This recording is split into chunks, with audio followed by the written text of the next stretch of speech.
Despite what some evangelicals say, we Americans love Jesus. 62% of Americans identify as Christian. Politicians of every stripe invoke his teachings, and we even build our public schedules around Christian holidays. We get especially Jesus crazy around Easter, which is when the most Americans go to church, and also we engage in some Jesus-centric entertainment. It was a pretty smart move then for NBC to plan their latest in a series of live musical productions for Easter Sunday 2018, staging a performance of the Andrew Lloyd Webber and Tim Rice musical, Jesus Christ Superstar. Led by R&B singer John Legend as Jesus, Brandon Victor Dixon as an outstanding Judas, and Sarah Barielles as Mary Magdeline, the production boasted both star power and actual singing chops. And it was a pretty successful move.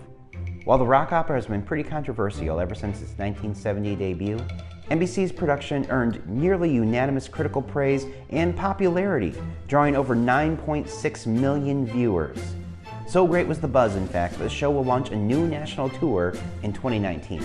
Jesus Christ Superstar was incredibly popular, which is kind of weird considering that Jesus Christ Superstar is a play about how popularity killed Jesus.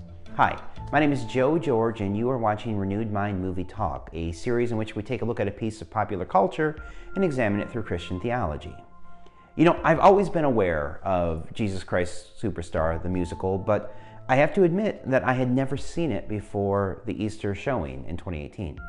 Part of that is because, I heard a couple of the songs, and to be honest, I found them a little bit cheesy. But also, probably the bigger reason is the fact that I was raised in an evangelical, fairly conservative household and was taught by several people that the musical was blasphemous, that the Jesus that was portrayed there was foolish or weak or just not the real Jesus. What's interesting is that the musical seems to anticipate that type of criticism. In fact, in a lot of ways, it's about how all sorts of people have opinions about who Jesus is.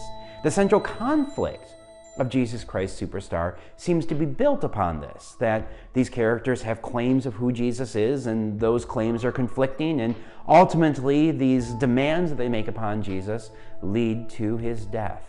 That's why the story proper begins when Judas walks on stage to warn Jesus in the song Heaven on Their Minds that he's beginning to draw too much attention to himself, which will not only undermine the good work they've done, but crucially will earn the ire of the Roman government. Throughout the play, Judas charges Jesus with failing to be true to his mission, as when he criticizes him for associating with Mary Magdeline. That a man like you can waste his time on women of her kind. For her part, Magdalene has her own version of Jesus that she wants to defend too, even if she does so less aggressively than Judas. Nearly all of her songs have in common this desire to comfort Jesus, to get him to calm down, to not get caught up in the revolution against the Romans. Try not to get worried, try not to turn on to problems that upset you. Of course, the religious leaders, the Sanhedrin, the high priest, also want Jesus dead because he's riling up the crowds, which also brings too much Roman attention and takes away from their power. And of course, the Romans, represented primarily here by Pilate, but also by King Herod, they want Jesus to calm down too, so he's not going to get the Jewish people that are being occupied all riled up, but more importantly because they want them to recognize the Roman claim that Caesar is God. That's why King Herod, played by Alice Cooper in a bit of stunt casting, takes a P.T. Barnum approach and taunts Jesus into performing for his own entertainment. Prove to me that you're divine. Change my water into wine. And my favorite part about NBC's production is the way that it uses the ensemble to represent every crowd in the play, which means that we see them doing everything from praising Jesus to demanding his death. And as the audience surrogates, we are implicated in this as well. The production includes in its soundtrack the actual cheers of the audience there watching the live performance. And so we hear them responding to Herod or responding to Jesus in the same way the characters are. Furthermore, the stage production uses this postmodern technique where everything that's on stage, from the actual props to the band playing the music to the actors, and then when the camera swoops around, the audience itself, all of these are part of the show. All of this has the effect then of implicating anybody involved in the play. We're all part of the show. We're all part of the crowd, and the things done by the crowd reflect back on us as the viewers. So, although they are not named, the crowd actually has a proper character arc, and it's an arc that we need to attend to if the crowd represents us. They start out the play making demands of Jesus, wanting to know what the future is, wanting to know when they're going to ride into Jerusalem, in short, wanting to know Jesus' plan, a plan that he doesn't seem to have given to them. Throughout the first act, they get caught up in the celebrity of Jesus, an element that comes to a head during the song Simon Zealotus, in which Jesus' disciple Simon the Zealot, who is here imagined not as a Jewish freedom fighter as he is in the Bible, but rather a rock star or something like a modern evangelical worship leader, and he whips the crowd into a frenzy. As the crowd once again conflates their devotion with celebrity, demanding that they know they'll be saved because he waved at them, Simon calls for them to overthrow Rome and establish Jesus as the new king, so he'll get the power and he'll get the glory. Basically, the same idea also appears in this production's version of The Last Supper, although in a more laid-back way. This is the last time Jesus' disciples will be together before he dies, and it's clear that there's tension in the air, as we see when Jesus and Judas have this fairly intense confrontation, and yet the crowd, the disciples, are really laid back, really enjoying themselves, and frankly, really pleased with themselves. They keep singing about their own trials and tribulations that we have not seen in the show, and they come off just as happy to be there, to be glad to be part of the entourage. They make Jesus all about themselves. And it's that same attitude that leads to the arrest. And this is again where that use of the ensemble becomes very interesting, because we see the disciples waking up when Jesus gets arrested, and then we also see the crowd get angry and demand to take Jesus to Caiaphas. And because it's the same set of actors, and we see them literally go from one end of the stage playing the disciples, claiming they're going to defend Jesus and fight for him, and then we see them move to the other end of the stage and start attacking Jesus and mocking him. We see them whipping Jesus with the same robes they used to welcome and comfort him. We see them cheering along with Herod's show tunes, and we see them flogging Jesus and carrying him towards the cross. More importantly, they're all part of the ensemble of the song Superstar, which is really the thesis statement of the piece. Here, the resurrected Judas comes back and tells us the main point of the play. Jesus Christ, superstar, do you think you're what they say you are? That they didn't understand Jesus. And if he had simply made everything clearer, if he would have told us the plan, then all of this could have been avoided. The musical basically asks, what's the point? Why did all this happen? Who are you to make such a big fuss about? All of this is led by Judas, who, unlike Jesus, gets to resurrect from the dead. We see him again kind of coming in glory, as it were. And while that's weird for a show that premieres on Easter as opposed to, Good Friday, which ends with Jesus' death, it does make sense for this production because Judas really is the main character, and it's his perspective with which the musical is most sympathetic. As Judas sings at the start of Superstar, he doesn't understand why Jesus let things get so out of hand. Nothing Jesus does makes sense to him. And without that sense, with that absence, everybody else is able to come in and fill the gap, tell us who they think Jesus is, and that's created a lot of trouble. Again, the play seems to suggest that had Jesus not just been more clear about the plan, all of this could have been avoided. But because he didn't, people came in with their definitions and ultimately a good person died. We even see that in this story's version of Jesus, who gets a few numbers but is never really clear about what he stands for. We see him defending Mary Magdeline against Judas's charges, but that really boils down to just saying that sinners have no place to judge other sinners. We see him repeatedly tell his followers to stop thinking about fighting, but that really has more to do with them not understanding their message. In fact, Jesus spends more time here telling his disciples that they don't get his message than he does actually giving the message. He keeps telling people, you're wrong, you're wrong, you're wrong. And we even see that in his most important song, Gethsemane, where he worries that after all of this work and all the suffering he's about to go through, nobody understands him. Show me there's a reason for you wanting me to die. You're far too keen on where and how, but not so hard on why. So when he says that he's afraid to die, it's not so much the physical agony that he worries about, it's that he's going to be misunderstood or even forgotten, which is consistent with the play's theme. Again, this is all about misunderstanding Jesus. It's important then that the story again doesn't end with Jesus' resurrection, but with his ascension into a vast blank nothing. There's a hole at the center of this story, and it's a hole that gets filled with all these theories and ideas about Jesus, but none of them are ever definitive, none of them are clear. In fact, the musical repeatedly rejects them and draws attention to the problems with them. In that light, the play's treatment of Jesus' behavior during his trial is particularly compelling. When Caiaphas, the high priest, or Pilate claims that Jesus is Messiah or God or King of the Jews, Jesus responds defensively. So you're a king. If you say I am, and what's true? Then I get down. But what is truth? That interaction is directly from the Bible. In all four of the Gospels, every time that Pilate, or sometimes Caiaphas, claims that Jesus is king, he responds by saying, that's who you say I am. Now, the actual wording and how much Jesus says changes according to which gospel you're reading and what sort of approach they're taking, but I find John's take most illuminating, which reads, So Pilate entered his headquarters again and called Jesus and said to him, Are you the king of the Jews?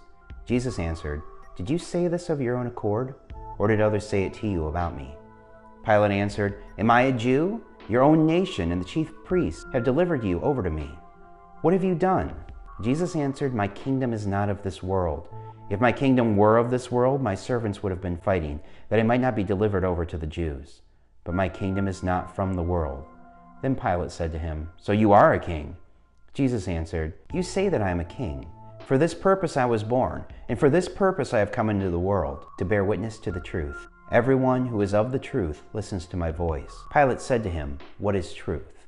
There's a sense on the part of whoever wrote the gospel that Pilate, or the reader, needs to understand the weight of this term king, not only to Jesus' position in relation to God, but also his role on earth. After all, king is a political term and it carries earthly valence. He may not be of this world, but as the king, he has an expectation for the way that people behave on this world. We see that clearly in another scene which acts kind of as a corollary to this one that's recorded in Matthew and Mark's gospel, in which Peter recognizes and identifies Jesus as the Christ. Matthew's account puts it like this. Now when Jesus came into the district of Caesarea Philippi, he asked his disciples, Who do people say that the Son of Man is? And they said, Some say John the Baptist, others say Elijah, others Jeremiah or one of the prophets. He said to them, But who do you say I am? Simon Peter replied, You are the Christ, the Son of the living God. And Jesus answered him, Blessed are you, Simon Bar-Jonah, for flesh and blood has not revealed this to you, but my Father who is in heaven. And I tell you, you are Peter, and on this rock I will build my church, and the gates of hell shall not prevail against it. I will give you the keys of the kingdom of heaven, and whatever you bind on earth shall be bound in heaven, and whatever you loose on earth will be loosed in heaven. Notice not only the connection again between heaven and earth, that what happens on earth matters, but the gravity of Peter's claim rather.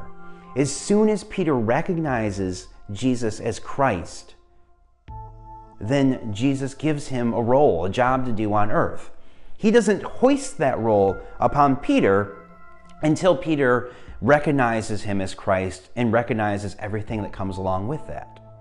That's the question that Jesus Christ Superstar is really dealing with. If you're going to say that Jesus is king, then it's going to come with all of these responsibilities, and it's going to mean all sorts of things. And the musical itself is not willing to make that claim, but it is willing to draw attention to all of the problems or concerns that would come along with that. It takes that claim seriously. It's as frivolous as some might think it is, with all of its rock music and its pop trappings and its pseudo-hippie logic. It is deadly serious about how important the argument is, or how important the claim that Jesus is king, and even more so that Jesus is God is. It takes it more seriously than a lot of Christian things are. In that way, the play seems to be taking seriously Paul's teaching to the church in Philippi when he tells them to work out your own faith in fear and trembling.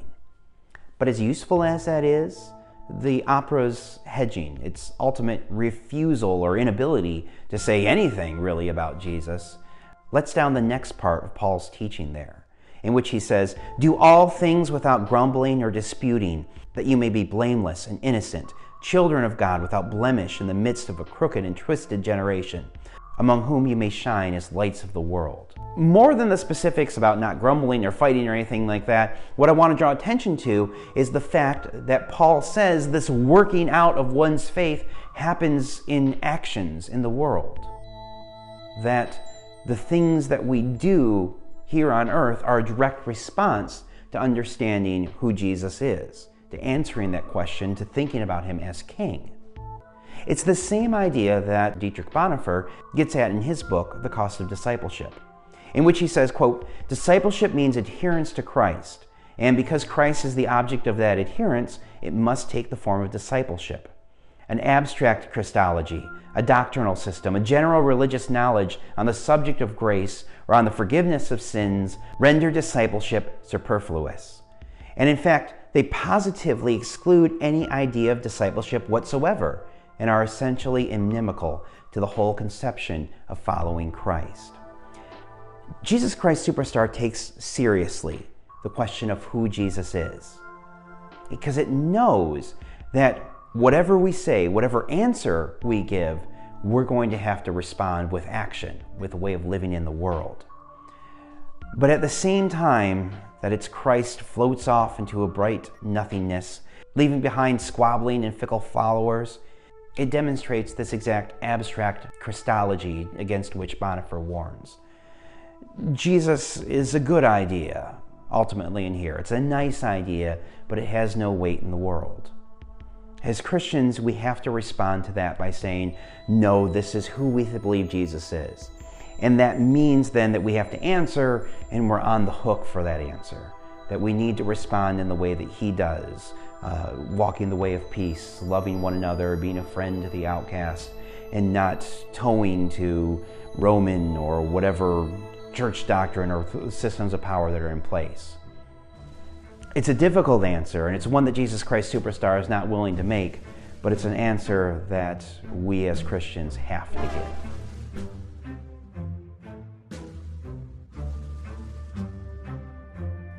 Hi everybody, thank you so much for watching this week's video. I hope you found it interesting. If you did find it interesting, you might consider sharing it with somebody else that might get something out of it. Also, you might consider clicking the subscribe button over here. That way you'll be alerted every time I post a new video essay. While you're waiting for the next one, here are some older video essays that I've done that you might find interesting or useful. Also, if you have any ideas for some movies that I should cover on this series, I'd love to hear about them. You can either let me know in the comments below, or better yet, let me know via Twitter. My Twitter handle is @JAGeorgeII. At any rate, I hope you come back in a couple of weeks when I have the next video essay. Thanks for watching Renewed Mind Movie Talk.